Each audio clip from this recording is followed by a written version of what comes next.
Oh. Have you ever driven all the way home from work, pulled into your driveway, and suddenly realized you don't remember a single turn you made? The traffic lights, the other cars, the familiar landmarks. All a complete blank dot. It's like a ghost drove you home. So, who was in control? Or how about this? You set a goal with every ounce of your conscious willpower to lose weight, save more money, or stop procrastinating only to find yourself, weeks later, falling right back into the same old patterns. It's like some invisible force is pulling you backward. What if I told you this invisible force isn't just bad luck or a lack of willpower? What if there's a hidden part of your mind secretly running most of your life? Some authors and researchers in psychology suggest this hidden mind is responsible for a huge chunk of everything you think, feel, and do. Some popular figures claim as much as 95%. While scientists still debate the exact percentage, its influence is undeniably massive. This hidden force is your subconscious mind. It's the silent architect of your habits, the invisible source of your gut feelings, and the keeper of your deepest beliefs. For most of us, this powerful system operates on old, outdated programming we didn't even choose. But here's the most important part. You can change the programming. You can take the wheel. In this video, we're going to pull back the curtain on this invisible power, explore how it's been secretly shaping your reality, and most importantly, I'm going to give you a practical 3-step guide to stop being a passenger and start consciously creating the life you actually want. So, what exactly is this powerful, mysterious part of us?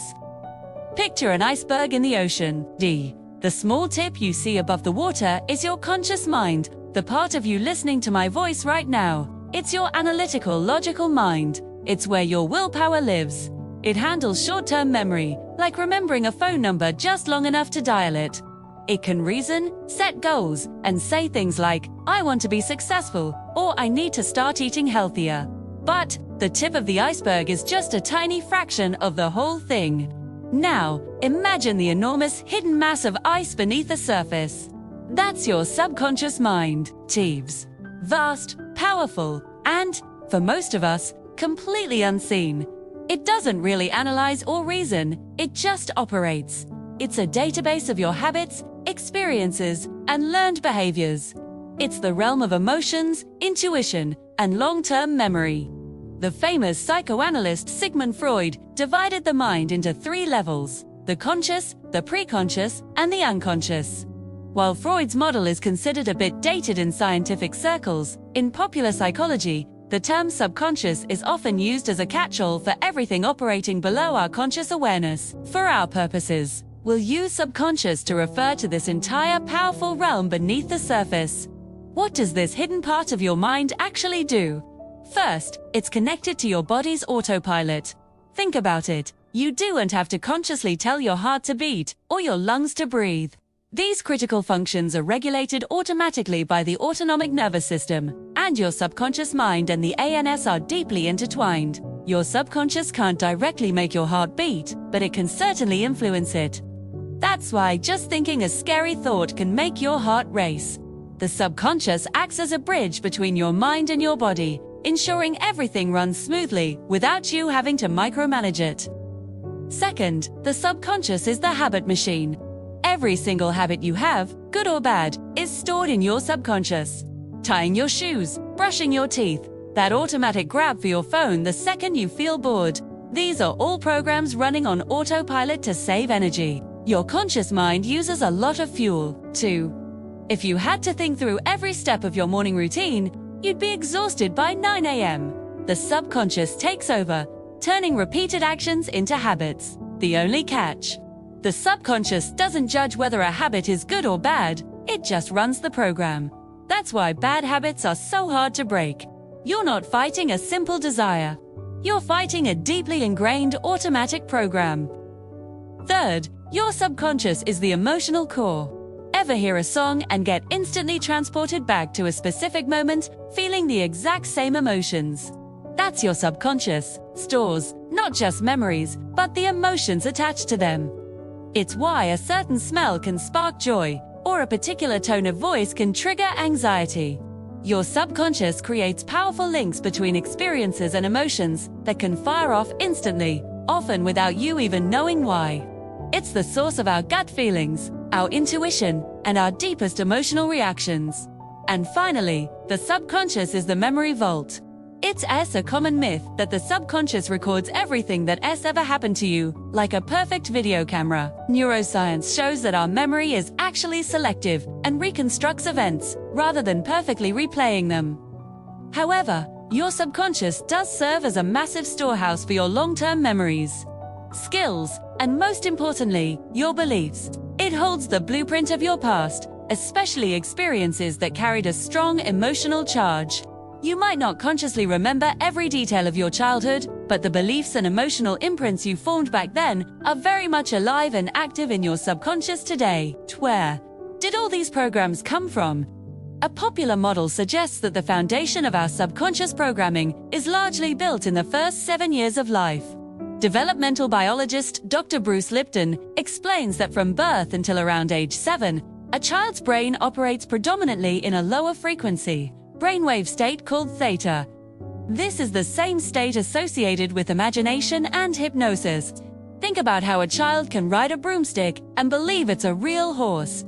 That's the power of the theta state. It's highly receptive and spurs. Information can bypass the critical, analytical mind and go directly into the subconscious. During these formative years, we're downloading fundamental beliefs about life, love, money, and ourselves. We don't have the conscious filter to question these ideas. We just absorb them from our parents, our environment, and our culture. If you grew up hearing, "Money doesn't grow on trees," that can become a deep-seated program about your relationship with abundance. If you were constantly praised for trying new things, you likely downloaded a belief that you are creative and capable. If you were told to be quiet and not make a fuss, you might have formed a belief that your voice doesn't matter. These aren't just ideas. They are core operating principles, loaded onto your subconscious hard drive before you were old enough to choose them. These programs go on to shape almost every part of your adult life. So how does the subconscious actually create the reality we experience every day? One of the best ways to understand this is with the rider and the elephant analogy. Imagine your conscious mind, the logical, goal-setting part of you, as a tiny rider sitting on top of a giant elephant. That elephant is your subconscious mind, your emotions, habits, and ingrained beliefs. It's raw, instinctual power. The rider can hold the reins and try to steer, but the elephant is way more powerful. If the 6-ton elephant decides it wants to go a different direction, who do you think is going to win? The elephant operates on instinct. Seek pleasure, avoid pain. It loves what's familiar and is wary of anything new. So, the rider says, "Let's go to the gym." But the elephant remembers the comfort of the couch and the perceived pain of working out. The elephant veers toward the couch, and no matter how hard the rider pulls on the reins, it's no match for the elephant's momentum. This is self-sabotage in a nutshell. It's that feeling of knowing what you should do, but being unable to make yourself do it. The rider can use willpower as its whip, but willpower is a finite resource. Eventually, the rider gets tired. The elephant always wins in the long run. You can't force the elephant. You have to train it. The elephant's power goes even deeper. It doesn't just control your actions, it filters your perception of reality through a part of your brain called the reticular activating system, or RAS. The RAS is like a bouncer for your brain. It decides what information gets in and what is ignored. Your senses are bombarded with millions of bits of information every second, but you can only consciously process a tiny fraction. The RAS filters all that noise based on what you've told it is important. Here's the classic example. You decide you want to buy a red Jeep. Suddenly you see red Jeeps everywhere. Did more red Jeeps magically appear? Nope. Your RAS, now given the instruction red Jeeps are important, simply started highlighting them in your field of awareness. Now apply this to your subconscious beliefs. If your subconscious elephant believes, "I am not worthy of love," your RAS will search for evidence to prove it. It will make you notice the one person who didn't text back, interpret a neutral comment as criticism, and completely ignore the people showing you affection. Your brain will prioritize information that confirms your belief. Conversely, if your program is opportunity is everywhere, you will start to notice connections and ideas you never saw before. This is the real science behind the phrase, you create your own reality. Your subconscious beliefs influence what your RAS pays attention to, and what you pay attention to becomes your experienced reality. You're living in a feedback loop created by your own mind. The problem is that this loop is often driven by programs we downloaded as kids. We're living out a reality based on the beliefs of us. This mismatch between our conscious goals and our subconscious programs is the root of feeling stuck. But the incredible news is, you're not stuck with this programming forever. You can give the elephant a new map. Before we get into the steps to finally get your rider and elephant working together, pause for a second. Think of one area in your life where you feel stuck or keep repeating a pattern you'd love to change. It could be finances, relationships, health, or your career. Drop it in the comments below. You'll be amazed at how many people share the same struggle. It's the first step to realizing not alone, and to consciously identifying the program you want to change. If you've ever felt like you're fighting a losing battle against your own habits, this is where things can start to shift. We've learned you can't bully the elephant into submission. The key is to retrain it to give it new instructions and new emotions so that it wants to go where you want to go. This rewiring process can be broken down into 3 steps. Identify the limiting program, install the new program, and embody the change. Choose. Can't change a program you don't know you're running. The first step is to make the invisible visible. You have to become an archaeologist of your own mind. Follow the feeling. Your emotions are direct messages from your subconscious. Negative emotions like anxiety, frustration, or sadness are like alarm bells, signaling that you've just run a program that's out of sync with what you want. The next time you feel a sudden negative emotion, don't push it away. Get curious, pause, and ask, what was the thought I just had that triggered this feeling? And then, what deeper belief does that thought come from? For example, you're about to give a presentation and feel a wave of anxiety. Stop. What's the thought? I'm going to mess this up and everyone will think I'm an idiot. Dig deeper. What's the belief under that?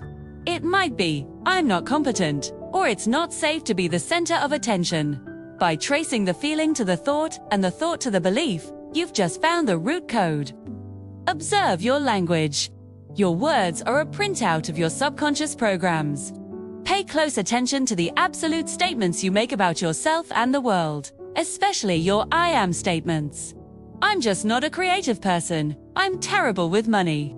I can never seem to lose weight. These aren't just casual phrases. They reinforce your subconscious beliefs. Try mindfulness meditation. It's not about stopping your thoughts, but observing them without judgment. Sitting quietly and watching the traffic of your mind go by helps create a space between you, the observer, and your thoughts, the programs. You realize, I am not my thoughts. I am the one aware of my thoughts. This allows you to see the automatic, repetitive nature of your mental scripts without getting swept away. Once you've identified the old program, it's time to intentionally install a new one. The subconscious learns through emotion and repetition. Start with affirmations done right. They need to be personal, present tense, and emotional. Instead of a flat, I am confident, try I am stepping into my power and sharing my voice with the world. Feel the feeling of the statement being true. Close your eyes and generate the emotion of having that reality. Mental rehearsal like this strengthens new neural pathways in your brain. Next is visualization. Your subconscious doesn't fully distinguish between vividly imagined experiences and real ones. Imagine your desired outcome with all senses, including feelings in your body. By doing this repeatedly, the elephant no longer sees the goal as scary and unknown. Act as if. Align your actions with your future self. Stand taller. Speak more clearly. Choose healthier options. Changing. Your physiology sends powerful signals to your brain and reinforces the new belief. Identifying and installing a new program is huge, but to make it stick, you have to integrate it. Practice somatic awareness and body scans. Notice any tension, warmth, or sensations without judgment, and exhale into them, giving permission to soften and release. Gratitude practice is essential. By consciously focusing on what you have, you train your attention to abundance. countering limiting beliefs of scarcity. Keep a journal, or simply feel appreciation for simple joys like sunlight or a warm cup of coffee. Finally, create a sleep sanctuary. The moments before sleep and just after waking are highly receptive for the subconscious. Use this time intentionally by visualizing goals or listening to guided affirmations. It's like planting seeds in fertile soil. The journey to understanding your own mind may be the most important one you'll ever take. This isn't just about positive thinking, it's about understanding the deep, invisible architecture of your mind and realizing you have the power to be its architect. For too long, you may have felt like a passenger in your own life, driven by old programs you never chose. You've been the rider trying to steer an elephant with its own map. Now you know the truth. Your subconscious isn't your enemy. It's your most powerful partner. Your reality is shaped by your beliefs, and you have the power to change those beliefs by identifying your limiting programs, reprogramming your mind with emotion and repetition, and integrating those changes into your body. You begin a profound transformation. This isn't a one-time fix, it's a daily practice of conscious creation. Every day you can let the old programs run on autopilot, or choose to be the deliberate creator of your experience. The power has been inside you all along. You aren't a victim of your past. You are the architect of your mind, and therefore, the architect of your reality. This video gave you a new way of looking at your own power. Show some support by hitting that thumbs up, subscribing for more content on mastering your mind, and share this video with someone who needs to hear this message. Until next time, keep taking back your power.